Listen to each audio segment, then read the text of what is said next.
This podcast is part of the Michigan Sports and Entertainment Podcast Network. Go to michigansportsandentertainment.com for more great podcasts. Hey everyone, this is Austin. What's going on, guys? This is John.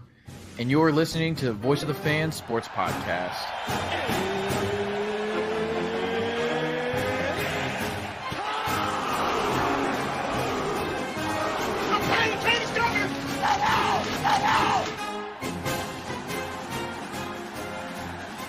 All right, John, episode 14B, Michigan State.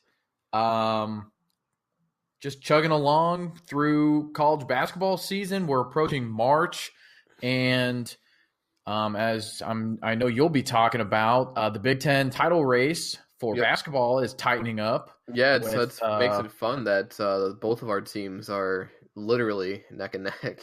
Yes, in the race for it. So yeah, Michigan losing to Penn State was a big help, so that's exciting. And then tournament time will be a lot of fun. Definitely looking forward to doing brackets within amongst ourselves and maybe even in between the Michigan Sports Entertainment guys and whoever else. So that should be exciting. And outside of that, we're continuing the 2019 recruitment breakdown from that class.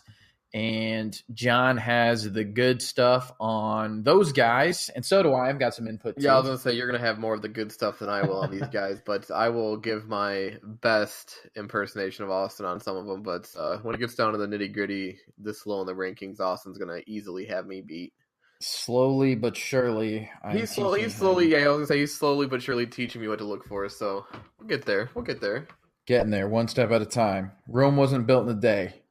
So I'll teach him how to scout punters, though. That's what we'll do. Here we go. Because I'm not really sure what to look for with that. But I will turn it over to John. Take it away. What are we doing tonight? Yeah, so, you already talked about, obviously talk about the Big Ten title race. But before that, Michigan State was on a bit of a skid, to say the least, after losing. Purdue kind of just sent us into like a whirlwind, and then lost to Indiana, Illinois. So things were kind of crazy, and then we beat Minnesota and beat Wisconsin. So we'll talk about those two games. Talk a little bit about the end of the season, what the next few games look like, and the Big Ten title race. And then obviously, like Austin said, the next two recruits, which is Peyton Thorne, Brandon Wright, and Marcel Lewis is who we'll talk about. So other than that, we'll get right into it with Michigan State, Minnesota, which was kind of a nervous feeling going into that game, especially after you lose to Indiana and Illinois back-to-back. As I've said before on the show, the Purdue loss didn't bother me. As Austin can, I'm sure he'll agree to this, is that you go into Mackey, you're 90% of the time you're coming out with a loss, I'd say. Not an easy place to win. So you go there, you get your asses kicked, and you just kind of have to deal with it. Then you go out and you lose to Indiana at home. That's a tough one to swallow. And then you go on the road to Illinois, who won like 3 games in the Big Ten at that point, and you lose to them. So you got Minnesota coming into your home, the Breslin Center, on that, what was that, almost a week ago tomorrow. And I could not have been more impressed with how this team came out. And 5 minutes into the game, I was texting Austin, like, this team, like, they have come out hard tonight. Nick Ward was back to being the Nick Ward that we've been wanting to see, the aggressive guy who's not dribbling a ton. He's getting good position down low and just dominating down there. He ended the night with 22 points. The most impressive part of this game, though, to me, was Matt McQuaid was just a force this game. His biggest issue, as all Michigan State fans will know, is that he's pretty hesitant with his jumper, even though he's supposed to have like this like knockdown, like best shooter in the around type jumper, and we just don't see it all the time from him. Really streaky, hesitates with a lot of shots. His confidence isn't always there, but man, was something clicking for him that night. And we'll get to exactly what that was, because it's actually kind of a funny story. later on, but I mean, he had 18 points. He was just shooting at will, shooting right away. I think he went 4 for 5 from the 3-point line. I guess that's not going to tell me. Of course it's not. Actually, he almost had a... This is just perfect when it doesn't pull up like you want it to. Yeah, he had a stat sheet stuffed game. I mean, he had 18 points, 8 assists, 5 rebounds, played 32 minutes, played the most minutes out of anybody on the team, which was my second favorite part of this game. Cassius Winston only played 24 minutes, Austin, and if I remember correctly, he still ended with 11 points and 9 assists, Jesus. Anyway, but when we talked about this, I think one of the keys I said going forward is getting him some rest and kind of extending the rotation. And that's exactly what Izzo did against Minnesota. Now, he didn't really do that against Wisconsin. We'll get to that, but he did pretty much every single thing that I asked of him. I mean, it's almost like you would think I have Izzo's number, and I was texting him like, yo, man, this is what we need to happen. But, I mean, this was like the perfect game. Literally what you want to happen after, a skid like we went through. I mean, you go up 35-24, and then you come out in the second half and you go on like a 7-0 run, and you pretty much just put Minnesota, it was over right when the second half started. I think I already went over this, but Nick Ward, 22 points, 9 rebounds. McQuaid obviously had the 18 points, 8 assists, 5 rebounds, and Cassius only played the 24 minutes. He had 11 points, 9 assists. And then the last thing I want to talk about in this game was Thomas Kavir. Played 18 minutes. He was kind of the guy that everybody expected to kind of not play as much in this class because of a little high school controversy. He transferred schools, and the MHSSA, which is the Michigan High School Sports Association, decided to deem him ineligible for his senior year for transferring, blah, blah, blah. So he didn't play basketball his senior season. Committed to Michigan State, and he played 18 minutes, and that kid has a motor. He was grabbing offensive boards. He was a force. He looked like he was ready to play in the Big Ten. Kind of reminds me of a poor man's Matt Costello.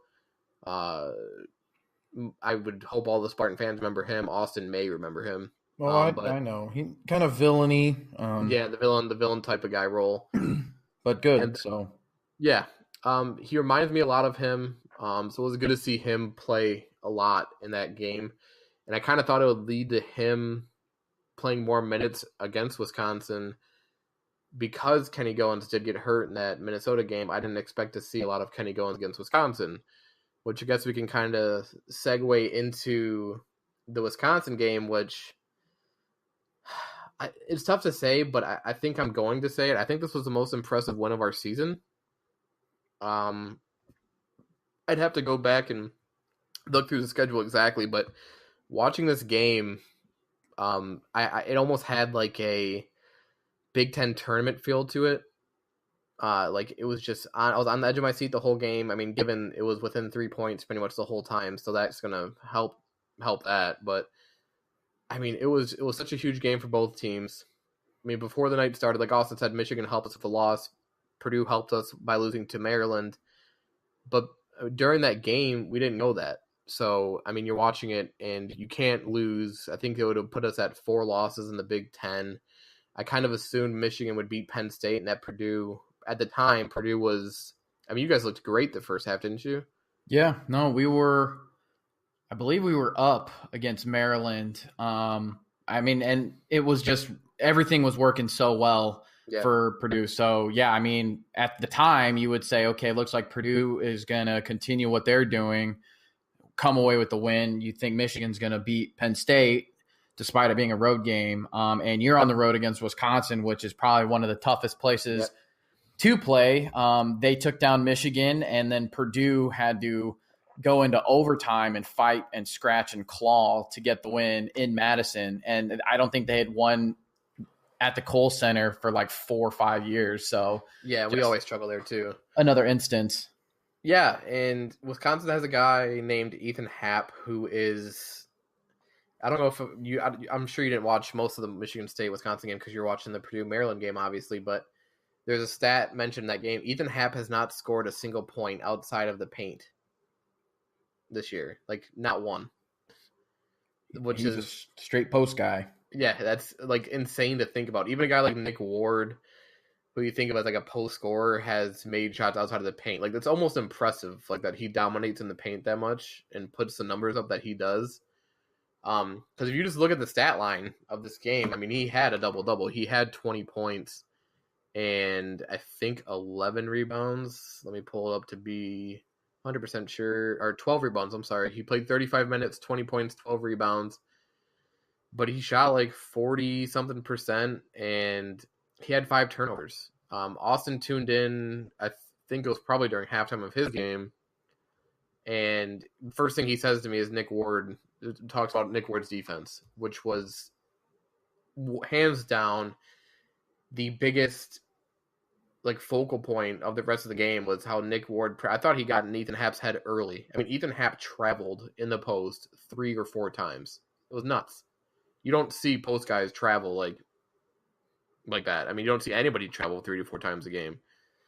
So he was just uncomfortable. He was really. I can't believe I want to use what Dan Dakich said. God, it just makes me. But he did bring up a good point. I will give Dakich credit for this. He was upright in the post. You kind of want to use your whole body and not just kind of be lackadaisical and upright and just kind of throwing the shots at the rim. And that's what he was doing for most of the game. When he did get low and used his legs, he dominated Nick Ward and Tillman. But with a guy who's as good as Happ is, it almost has to be a mental game on defense to get into a guy that good's head. And he did. I mean, he had 20 points, 12 rebounds. Like I said, he got his, but it wasn't pretty the rest of the way for him. I mean, if you look at the rest of this Badgers box score, Roovers, I think is how you pronounce his last name. He's a stretch 4 for Wisconsin. That was another knowing Dan Dakich thing. He kept calling him like he was the next Frank Kaminsky, and I'm like, man. No, he's like a freshman, I think, right? Yeah, he's a sophomore. Let's pump the brakes on that Frank Kaminsky comparison. And then I don't know if Austin's watched this kid much, but a kid who I am starting to dislike as much as I disliked a guy named Aaron Kraft is Brad Davidson. Mm-hmm. He played 33 minutes, had 9 points, but I think 5 of those points were like in kind of like garbage time in the last like minute when the game was already kind of over. Matt McQuaid absolutely locked him up. Demetric Trice, who is the brother of Travis Trice, former Spartan point guard, only had 2 points. I mean, literally, you're looking at this. Ethan Happ 20, Roovers 11, and then 9, 2, 2, 6, 7, 2. So they were not they weren't efficient on offense. And Wisconsin's a team that was going to rely on Happ a lot, and they played really good defense. Unfortunately for them, Michigan State kind of made a couple big runs in the game. Cassius Winston, unfortunately, played right after getting a 24-minute game. Austin, he played 39 minutes. So, but it was well needed. He had 23 points, 6 assists, 6 rebounds, about 4 turnovers, though, which is not something you want to see. But I can't get enough of talking about Kenny Goins, the walk-on, who Austin stated last week, I believe, that if you're Kenny at Michigan State, you might as well try to walk on. I mean, I'm biased here. I don't know every walk-on situation of every basketball team in the country, but I just can't think of a more solidified basketball player that was a walk-on than Kenny Goins is in my lifetime of watching college basketball. I don't know if you could think of like a great walk-on, Austin, but I mean, he's our glue guy, and he's becoming like a national, like, people are starting to talk about him. And I don't understand where this came from him. I mean, his freshman year didn't take a 3. Sophomore year, I don't think he took one. Then last year, he took like 11. Now this man is like a top of the key sniper from the 3-point line. I don't know where it came from, but his form is nice, and I love it. And he gives you everything you want as a Michigan State basketball player. He's tough. He's gritty. He plays great defense. He does whatever you need him to do. He can rebound. He can pass. And he can shoot it. I mean, he's not going to play at the next level. Who knows? I never thought Draymond Green would be a good NBA player, but he's not bad. But I don't know. I don't know how to describe him. He's a 6'6" power forward, and this man grabs like 10 rebounds a game, which is insane to me. And he's really impressed me, and he's a huge part of this team moving forward. Nick Ward was dominant early. He scored 10 points in the first half, or 11 points, and scored 1 point in the second. Or three, it might have been the opposite, maybe 9 points and 3. I think he had an and one or something. Matt McQuaid was 35 minutes, 3 points. So it was really the Cassius Winston show scoring wise, and Aaron Henry ended up taking some big shots late. So a lot of impressive things in the win there. Anytime you go into the Kohl Center and win, I mean, really anytime you go onto the road in the Big Ten, I think Austin would agree with me on this, is a big win. Yes. You've seen Michigan State go to Illinois and absolutely struggle. You've seen what happened when Michigan State went to Purdue, how much of a difference that home crowd made for Purdue, and Purdue played their asses off, and the fan base definitely was a factor in that. And it's just never easy to leave your home court in this league, as you've seen with Michigan losing to Penn State. And that's what we'll talk about, the Big Ten race and what we're looking at moving forward here. Right now, I don't know, has Purdue played since no, we talked last night, so no, they haven't played yet. When do they play again? I believe it's Saturday against Penn State at home. Nice. Go Penn State. Anyways, so yeah, like I said, Michigan lost, Purdue lost on Tuesday. What a night of college basketball that was. Duke, Louisville. I guess I might even talk about that in a little bit, but sorry. Little brain fart there. Big Ten title race. Michigan State next is Sunday. Ohio State's coming to the Breslin. Honestly, God, I mean, Ohio State played us tough at Ohio State, but I think these last couple wins Michigan State has gotten, I think we're kind of on a roll almost. So I'm pretty confident about this game coming Sunday. After that, you got Rutgers coming to East Lansing, and then it's going to be the game after that, which I'm so excited for, and I planned this on purpose. I will be out of town next week from Wednesday to Sunday, but I fly home that Sunday, and I made sure I'd be home in time for the Michigan State game at 3:45 on Sunday. That, if you're a college basketball fan, and I hope Austin will be able to watch the game, this is going to be a must-watch showdown in Ann Arbor. This rivalry in basketball is starting to become what's a good way to describe this rivalry? It's, I guess, hateful, almost as hateful as it is in football now. I mean, Michigan State dominated over the years in basketball, but Michigan's been the better team over the last couple of years, and they've had our number. Xavier Simpson has locked up Cassius the last 2 times we've played, so I'm sure Cassius has a lot to prove. Mo Wagner, who's not in Michigan anymore, absolutely obliterated Nick Ward. So there's a lot of guys that are going to use this as a redemption game almost. And it's huge for the Big Ten race because Michigan has 3 losses. We have 3 losses. Purdue has 3 losses. And we talked about this last night. The Purdue episode, if you guys listen to that, Purdue kind of has the easier road. And I know Austin would agree with that. 'Cause like I said, we talked about that last night. And so if you want to win this conference, we literally, I think, could only afford to. I'm going to ask if you agree with this, Austin. We got to win the rest of our games and split with Michigan. That'd be the worst. That's all we could. We can't lose more than 1 game. Yeah. No, and splitting with Michigan, even then, you're still risking, I think, losing the Big Ten title to Purdue. So we need to win out if we want to win the outright Big Ten season title, which,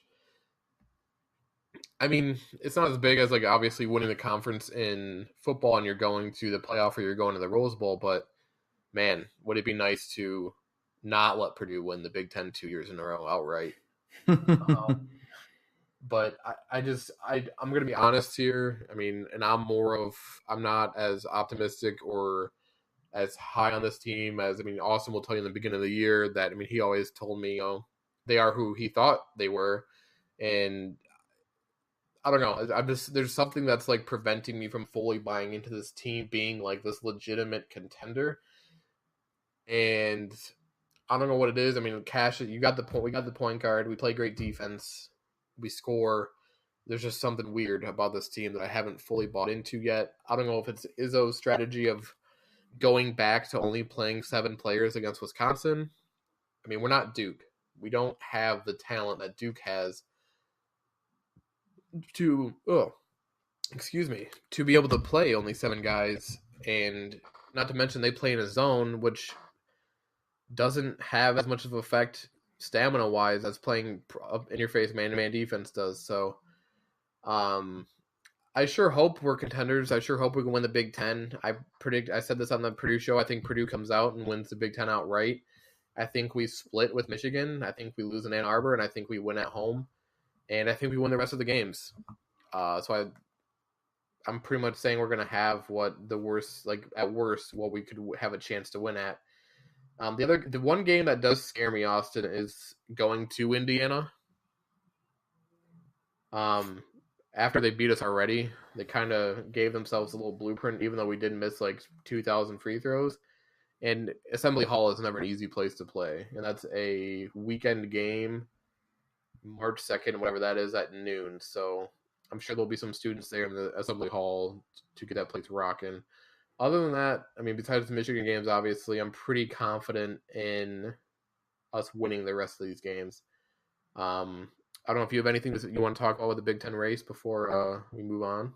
Yeah, I mean, it's just Maryland obviously has the toughest schedule. They have to play Michigan State twice, Michigan has the toughest schedule. They have to play Maryland twice and Michigan State twice. So, I mean, I think both fan bases, you're hoping that your team at least splits, and then Maryland splits at the very least too, to give you a chance. For Purdue, you just have to win outright, and I think you can run away with it, but you definitely need help. And it's not going to be easy. There are a couple road games left that will certainly make it difficult. But, I think, Michigan State's just is getting comfortable again, I would say. It's a gritty win against a Wisconsin team that kind of grinds you out. Kind of similar in football, too. I mean, they grind you down. They wear you down. Almost like what Iowa does too, just wear you out, win by 3 kind of thing. And basketball's the same way for Wisconsin. They kind of just wear on you, get you out of your own game, and it's not an easy win, especially on the road. Yeah. So I think that's a really big win, like you said, John. And I think that's something that team can build upon and, hopefully ride it and get juiced up for the games to come. Not overlooking anyone to get to Michigan. But 100% for sure. Definitely being able to ride good momentum, play well in your next game. So by the time you do go to Michigan in Ann Arbor, you're ready to go. Yeah, and I think, I think the key thing is you only have 2 more road games. And you get those on a back-to-back. You play at Michigan on the 24th, and then you get 8 days off, and then you go to Indiana.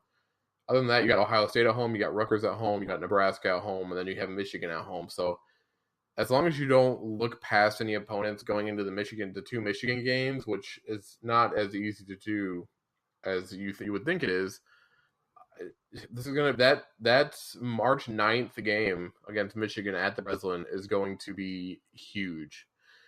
With Michigan's schedule, I don't want to write them off, but I kind of want to put them almost like they're kind of just, I would say they have the 3rd best chance at winning this. They've been hot all season, but in their 3 losses, I think they've shown some weaknesses. They struggle to score with their bench. Iggy's kind of hot and cold. He's only scored like 3 points against Penn State, I think. Xavier Simpson, that team will go as far as Xavier Simpson takes them, but the problem is with him is he's like a 25% 3-point shooter, and he doesn't take open threes. So if you look at the stats for Michigan over the last 7 years, they were 1st or 2nd place in the 3-point percentage and 3-pointers made. This year, they're 7th. So a huge part of John Beilein's offense is the 3-point shot, and they're in the middle of the pack of the Big Ten. So they're not scoring as many points as they have in the past, but that team is scary on defense. So it's going to be a fun 2 games to watch. It's going to be fun the rest of the year paying attention to Purdue and Michigan, and even a team like Maryland. I think they're at 4 losses, and they just had a huge win against Purdue. Fernando is a monster. That team is super young and scary in the future, because I don't think they have a lot of guys that are going to be like one and done or even like 2 years and done. They're going to have a lot of guys back next year, so they're going to be even scarier next year. And then Wisconsin's kind of out of it, I'd say. 2 games back at this point with the schedules that the 3 frontrunners have and Maryland have. I think it's really between the 3 teams, and then Maryland has an outside chance. But I'm sticking with my what I said on the Purdue episode. I'm not going to play both sides here. I'm going to stick with the Purdue pick to winning this Big Ten outright regular season. And then we'll see how spicy things can get in the Big Ten championship. Because I will actually, the way things are lining up, we'll be talking about, we'll have another episode out before we play Michigan, so we'll talk about that game more in depth before that happens. So, with all that being said, it's been an extremely fun year of Big Ten basketball so far. We said this last night. I think the Big Ten Conference is the best conference in America. Obviously, we're a little biased. We are a Big Ten podcast, but it's not like the Big Ten pays us to say this or anything. I think we honestly believe that they are the best conference in the country. Although ACC is nothing to mess with Duke. But moving into the 2019 class, I guess I could talk real quick before we get into football recruiting. We offered a non-ranked power forward out of Texas. I gotta pull up our Twitter to even remember his name. Oh yeah, Julius Marble. Seen some things on him, like from people tweeting. Apparently he's like a late riser in recruiting. He's getting some offers. There was one crystal ball on him before we offered him, and it was for Oklahoma State. And as soon as we offered him, somebody else put a crystal ball for Michigan State. So I don't really know exactly what's going on with this recruitment, but apparently he really liked his conversation with Tom Izzo. And I also think this is kind of showing that we're probably out of the race of Keon Brooks and Harlan Beverly. I think Izzo's just trying to get a 3rd guy in the class, and I think next season he's going to go after some guys hard. So that's just a quick note on basketball recruiting. Other than that, we can get into Peyton Thorne, who Austin already kind of gave like a little preview into the segment where he wrote up a beautiful scouting report on him. So before Austin kind of just breaks him down again for you, just a couple notes I had. I think what Austin said best, and the thing I like most about Peyton Thorne, is his arm strength. He kind of can just put the ball anywhere, and it's both quarterbacks almost that there's a quarterback that we talked about on Purdue's podcast last night. I'm kind of surprised at how low they were both ranked, given could have been exposure. Obviously I don't know how good the talent is that they're playing, but I like Peyton Thorne a lot. I think he's really consistent with his arm motion. He's got an arm, like I said, and he's pretty accurate. He runs spread offense in high school, which a lot of quarterbacks do nowadays, and I'm hoping and praying, and I think Austin would agree with me, that Michigan State kind of moves more towards that, because you've got a guy already at Brian Lewerke who is more of a spread type quarterback, and you are recruiting spread quarterbacks now, as in like a guy like Peyton Thorne. So he almost kind of reminds me of a Brian Lewerke a little bit with a better arm. I guess I could put it that way. So Austin, why don't you go ahead and tell me about Peyton Thorne and what you love about him? Yeah, so I'll probably just kind of reread for those that didn't see what I kind of put together for him. And this was right after that he was flipped from Western Michigan. And so I haven't looked at anything recently. I don't know if there's anything new out there to begin with. So just keep that in mind. So really started, first thing that came off the tape for me was the arm talent. Consistently being able to put the ball on a rope to his receivers and make the deep ball look easy. He can make throws at every level, including the tough far hash out route throws. for those that don't understand, that is an incredibly difficult throw to make. You have to have the arm talent to do so because those far out routes are very susceptible to be undercut by a good athlete covering. So you have to get it out there in time for your guy. And I saw that, which is an outstanding quality to have. Really, his arm strength is apparent under duress when his mechanics are off and, throwing from his back foot. So there were times where he was under pressure and just kind of got a little wonky, but had enough arm talent to get the ball where it needed to go accurately, which, again, just kind of goes to show how accurate, he is as a passer. Mechanics wise, they all looked really sharp. He had a good base with active feet, climbed the pocket effectively to buy those extra seconds in the pocket, keeping his shoulders in line with a quick, high throwing motion that drives the football down the field. So you just want to be tight and compact as a quarterback. Really, it's all about footwork and aligning your shoulders and driving through your hips when you throw the ball. So saw some good things there. High football IQ. It looked like he was able to adjust plays at the line of scrimmage to put his receivers in favorable positions and matchups by identifying those, especially in the single press coverage. Saw some instances where the defense would kind of flip, and it looked like he was changing the play and would go to the single press coverage to give his guy the best chance, and then obviously, dropping some dimes in the breadbasket, so to speak, with some good throws. Accuracy. Recently read something about high school quarterbacks and accuracy, and you really can't teach that. They either have it or they don't. And, Peyton Thorne is accurate at all levels. He can put the ball on a line, or what I really like is touch throws, which I think takes a little more quality, I guess I can say, in a passer, to put the air under it and allow a receiver to run underneath or high point it and make the play, basically put it in a spot where only his guy can get it. He's not afraid to squeeze the ball into a tight window, which I think is a good quality. He's not timid or shy and will make that tough throw. You just got to be careful about getting too confident and then gunning it into windows that aren't actually there. Anticipates the receivers coming open and puts the ball in their hands to not break stride. One of my favorite things is that anticipation, just throwing a guy open, which translates to all levels. And you don't even see it sometimes at the next level, which can be, hurt teams. Being able to know where your guy is going to be, seeing that open space in the zone and putting the ball where it needs to be without having your guy break stride is just another immense quality. And he has the ability to put the ball at different points of the body, whether that's the back shoulder or a high point. Already said, wherever his player can make the play and not the defender. He's an athlete. He's mobile. He's a passer first. He'll keep his eyes down the field at all times before he decides to run. And, when his number is called, he's got enough speed and a little wiggle to be dangerous in space. Wouldn't make a habit of running him, but he can definitely do it to keep a defense honest. So, for me at the time and still now, after reviewing his senior tape, I am surprised that he wasn't more heavily recruited.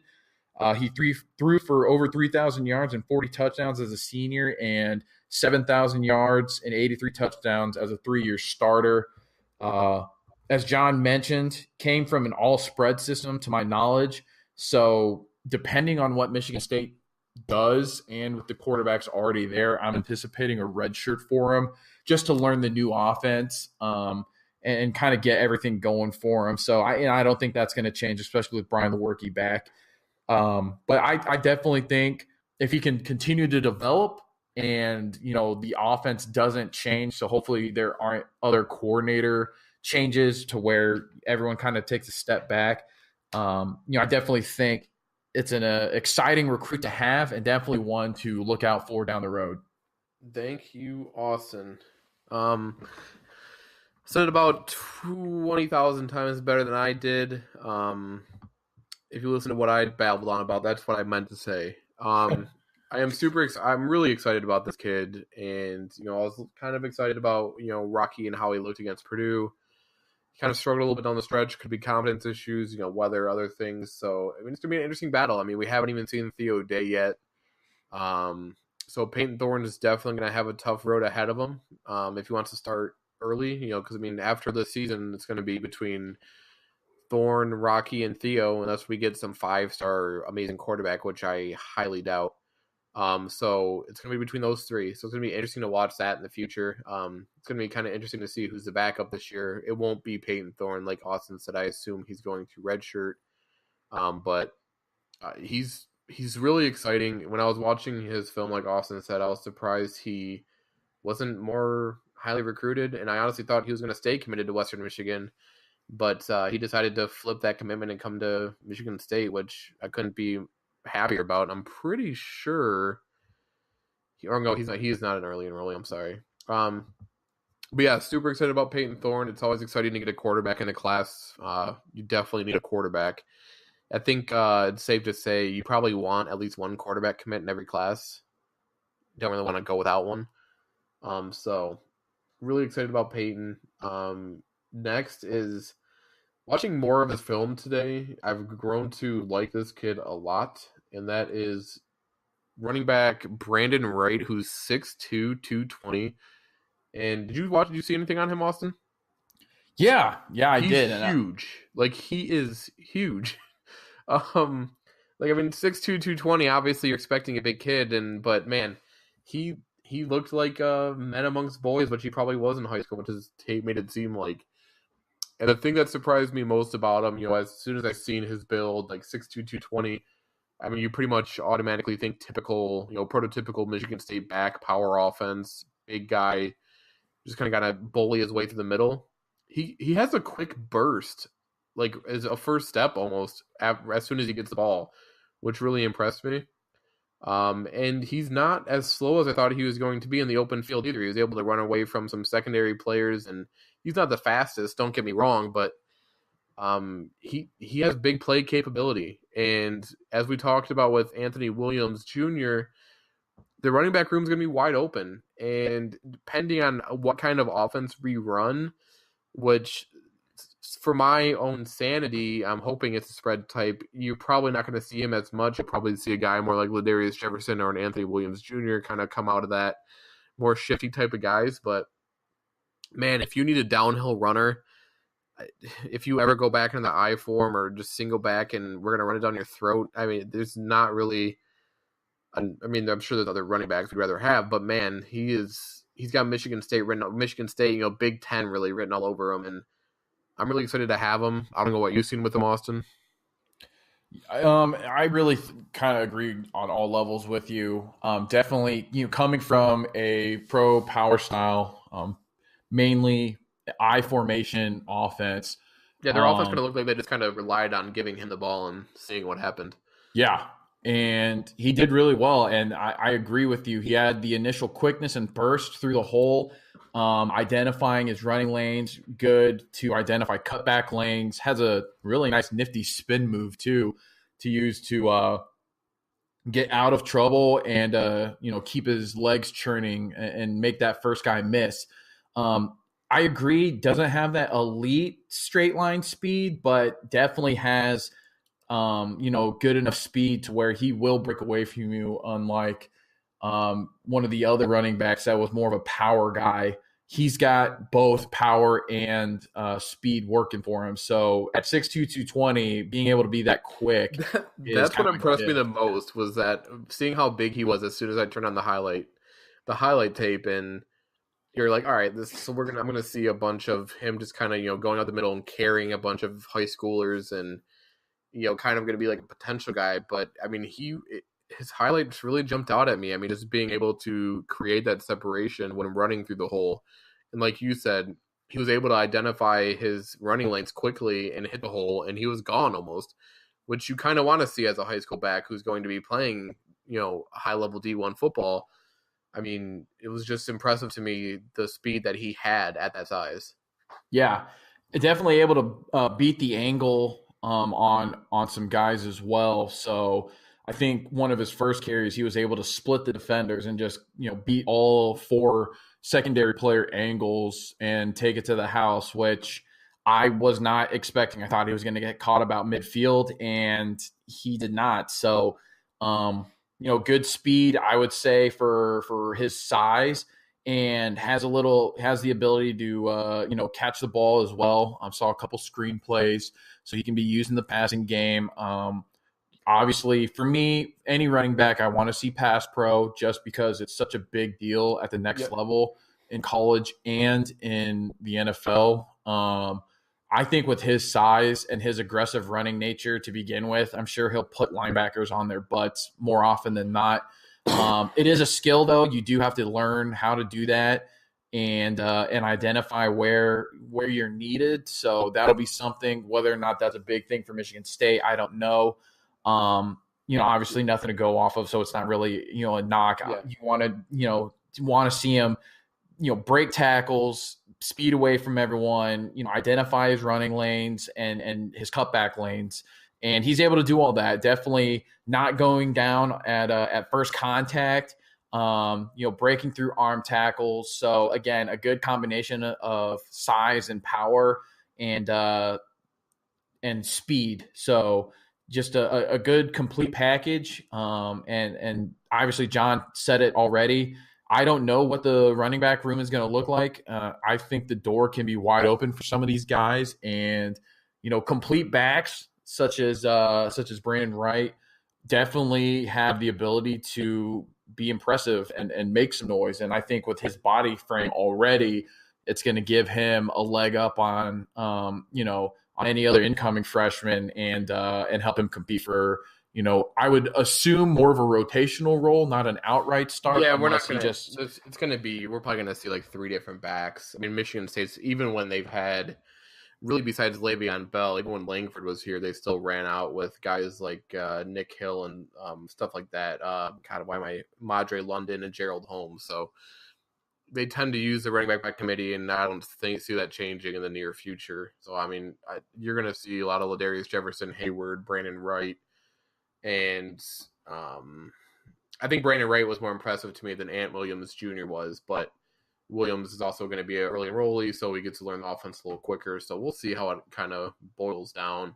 But it's tough. I mean, because when you watch these highlights, you just got to learn, like as I am learning from, Austin's teaching me a lot of things, is what to look for. Because if you watch this kid's highlight tape, I mean, you'll think he's the next like Adrian Peterson. I mean, it's how they look in high school. I mean, the talent's not there. So, but man, to be blessed with a 6'2", 220 frame, I mean, that's definitely a Big Ten size running back. So definitely really excited for him. And I think he could be a guy who you're going to see get a lot of carries, maybe burn that 4-game red shirt. So we'll see how impressive he is come, when summer workouts start happening and when he actually gets on campus. So a guy we'll have to wait to see. We won't see him in the spring game. He's not an early enrollee, but definitely a guy we're glad to have in green and white. But other than that, the last guy of tonight, really the last really exciting kind of prospect. I mean, the next 3 guys, I mean, I love the punter, but I mean, it's not going to really, we're not going to see him for at least another year because Jake Hartbarger is back. I think I keep trying to find out like 100% if he's back, but I'm pretty sure he got a 6-year for his medical redshirt. But Marcel Lewis is 6'2", I want to say. I've got 6 foot 218, but 6 foot 218. Yep. I'm sorry, I don't know why I said 6'2". 6 foot 218. He's from where I kind of grew up in the Metro Detroit area. He went to a high school called Chippewa Valley. Won the state title this year. Played tight end. We're not going to see him at tight end in college, but he's definitely an athlete. I'll give him that. He's, when you watch his frame, kind of worries me, Austin. I think he's kind of thin, especially to play linebacker in the Big Ten level as a freshman. I think he's 100% going to be a redshirt. I don't even know if we see him on the field this year. But I mean, he has some potential. I think he can kind of fit in as the role in our Delta package as a pass rusher. I thought he was pretty quick to get to the quarterback. I thought he timed his blitzes really well. I thought he was able to shoot the gaps somewhat impressively. And he's pretty quick, and he can definitely hit. But I think that frame really kind of has me hesitant on him to really kind of see any playing time as a freshman at all. Even if it's just for the 4-game redshirt rule. But because I think when I'm thinking Big Ten football, you think about teams like Wisconsin and Michigan's got a big O line. I mean, I just don't think he'd be able to really get off of those blocks as a block shed really quite yet. So, I think he's got potential written all over him if he can maybe bulk up to, God, I want to say like 225 ish, maybe even 230 if he doesn't lose too much of that quickness. But if he kind of sticks around the 218, 222 area, I'd like to see him if you're being that Delta package kind of pass rusher specialist off the edge when they do come into that package, which is like a nickel set. But I like the kid a lot. I think he has a high motor type guy.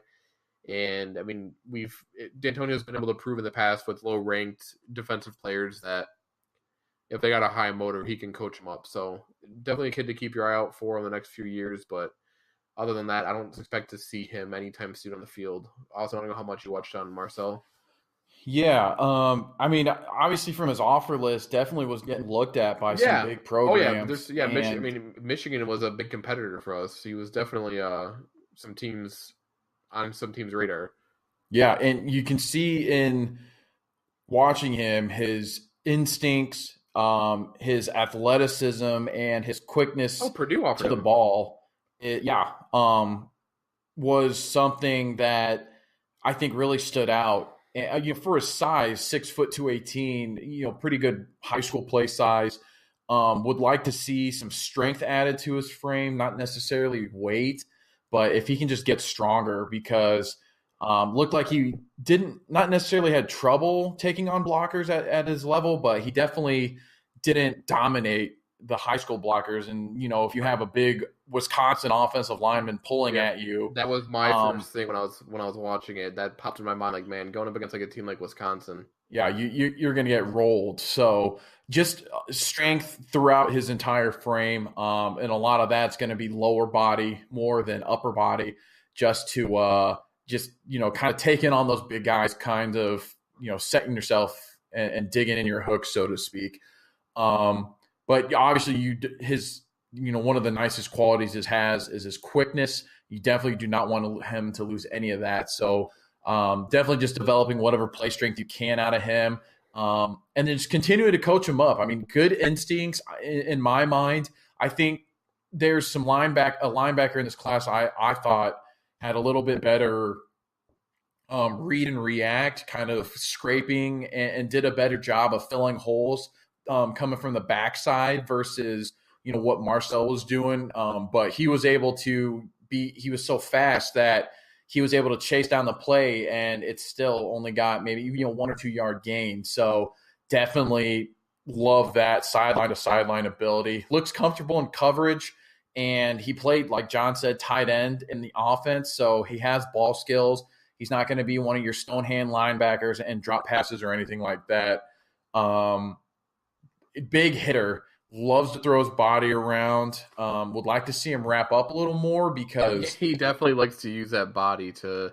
There was a sack he had on a quarterback where he just completely just threw his shoulder into him and he smacked him. But like you said, he's going to need to wrap up more at the next level. Yeah, because I'll tell you what, you try and throw yourself at Jonathan Taylor, you're just going to bounce off of him, or he's going to bounce off of you, and you're going to be picking yourself off the ground as he's, jogging back from the end zone, kind of a thing. And I say that because I saw Purdue do it a lot against him.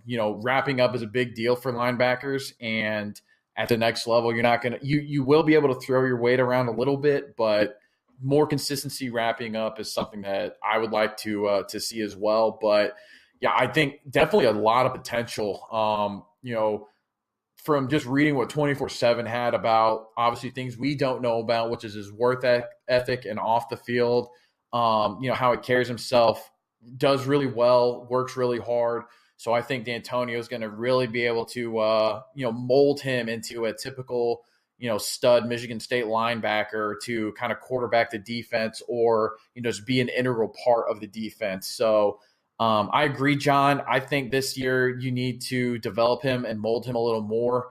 I don't think you're hurting bad enough to warrant someone like him coming in. And if you were, I think there's another guy that we broke down already. I can't remember his name, but I think there's another guy that I would prefer to see get playing time just because I think he's a little more refined and his size is a little bit better to handle the next level, in the Big Ten. So definitely a lot to be excited about, though. Obviously, with those that we're looking at them, Michigan is known for linebackers. Iowa's known for linebackers. So he's got potential, and couple years, I think you'll see a very, very good football player on the field for you guys. I like hearing that, and I think if for Spartan fans have confidence in is that. We've gotten guys that, especially at linebacker, that we've developed. Joe Bacci, who was a low kind of 3-star.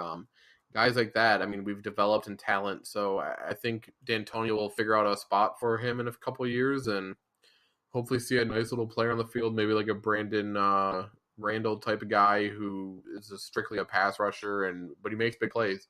He was the guy who had that big hit. Austin will remember on Purdue's tight end that forced the fumble interception, which was a huge turning point in that game. So definitely wouldn't mind having another guy like that. But other than that, we're getting close to wrapping up the Michigan State recruiting class.